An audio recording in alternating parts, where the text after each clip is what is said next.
Want a whole lot of love. Interpolation. When Jimmy Page came up with this iconic guitar riff, singer Robert Plant was like, what am I going to sing over that? So he sang this. Way down inside, woman, you need love. But actually he didn't sing that, he sang this. Way down inside you know heart, woman, you need loving. That's right, Plant interpolated an interpolation. Both neglected to give credit to songwriter Willie Dixon. When Dixon's daughter discovered the plagiarism in 1985, she brought a suit which was settled out of court. Plant later revealed rather revealingly, "You only get caught when you're successful. That's the game."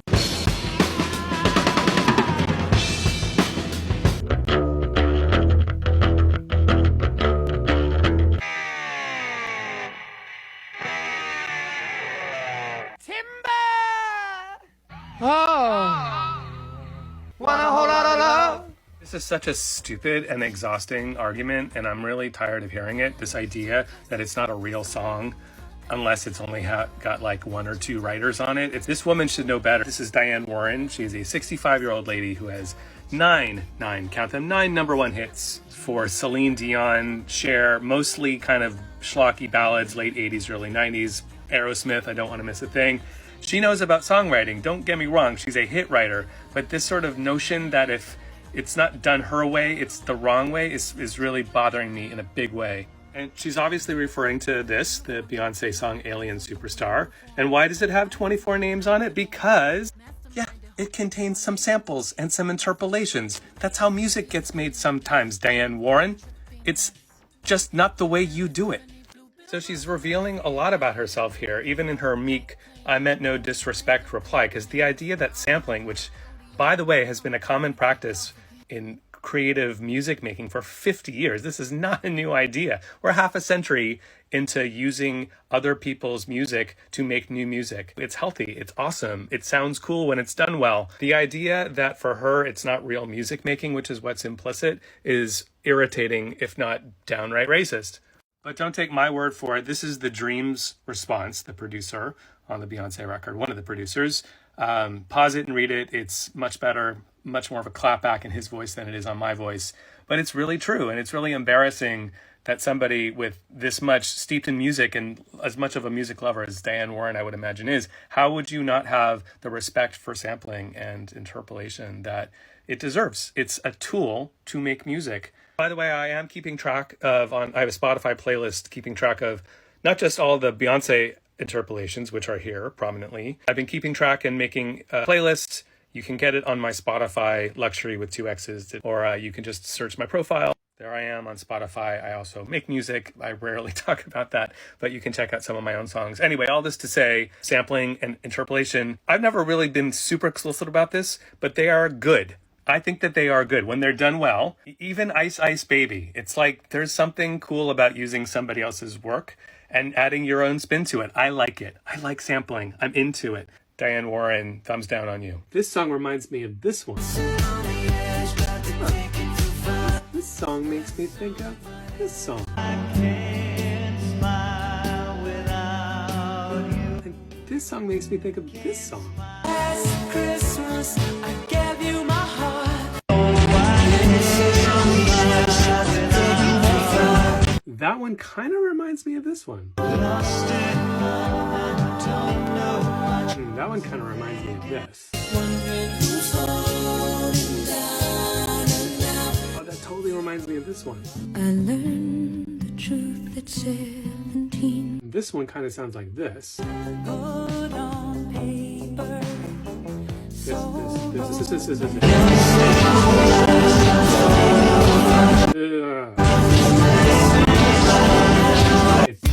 This classic Run-d.m.c. song has an interpolation and a sample.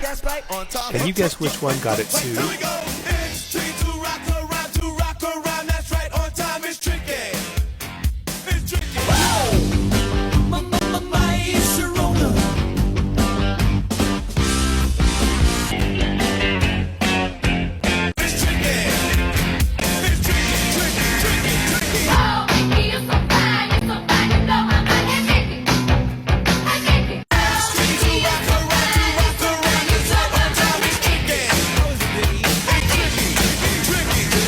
crazy is that the Knack sued, but not until 2006, 20 years after the song was released. It's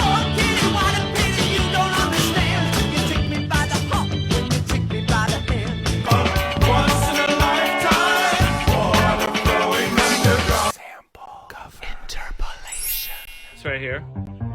This is a power move. Power move. My favorite song of all time. Beyonce has done the impossible. My favorite song of all time. So, sampling it, kind of a risky move. I mean, you gotta be really careful you're gonna sample this song. Georgia Moroder produced, co-written with people a lot. But Beyonce, not only did she sample this, not only did she sample it, she also, she interpolated it too. Double risk, double payoff. This is a dope song. It's a dope song.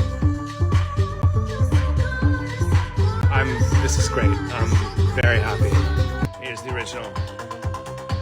Power move. Beyonce's making power moves. And I'm here for it. Interpolation or not.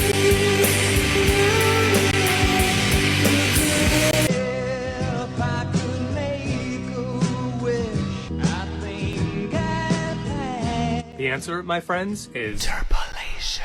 Creep was indeed found to have a similar chord progression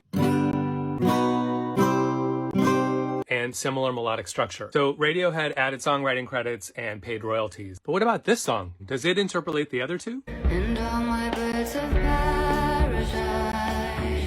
Radiohead filed a lawsuit in 2018, and Lana apparently offered them 40% of the publishing. Radiohead demanded 100%. A few months later, she tweeted that everything was settled, but we don't know what happened, as the public record of the songwriting credits remains the same. But we do know this. You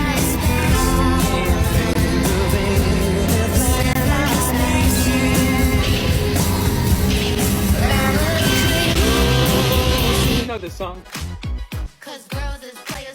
The music is a replay of this. Don't push me, cause I'm close to The Message is one of the most important hip-hop tracks of all time and has been sampled or referenced over 300 times, including this. Such a blunder, sometimes it makes me wonder. Grandmaster Flash had nothing to do with the song. In fact, melle is the only member of the Furious Five to even be on the track, which was written, produced, and largely performed by members of the Sugar Hill House Band. Melle did contribute the final verse, which he actually borrowed from this Furious Five track. Meanwhile, Sylvia Robinson, co-owner of the Sugar Hill label, contributed nothing to the song, but, well, she ran the label. So she went ahead and gave herself some of the publishing, which is why she appears in the writing credits for both The Message and Players. That's just capitalism. Obviously, you know this song. vision, dreams of passion. One of the top 5 sickest bass lines of all time, which it stole from this. The Sugar Hill House Band replayed the entire instrumental from Cavern. And while Melle's rap about the evils of cocaine was completely his own, some of the original lyrics were only slightly transformed. Baby.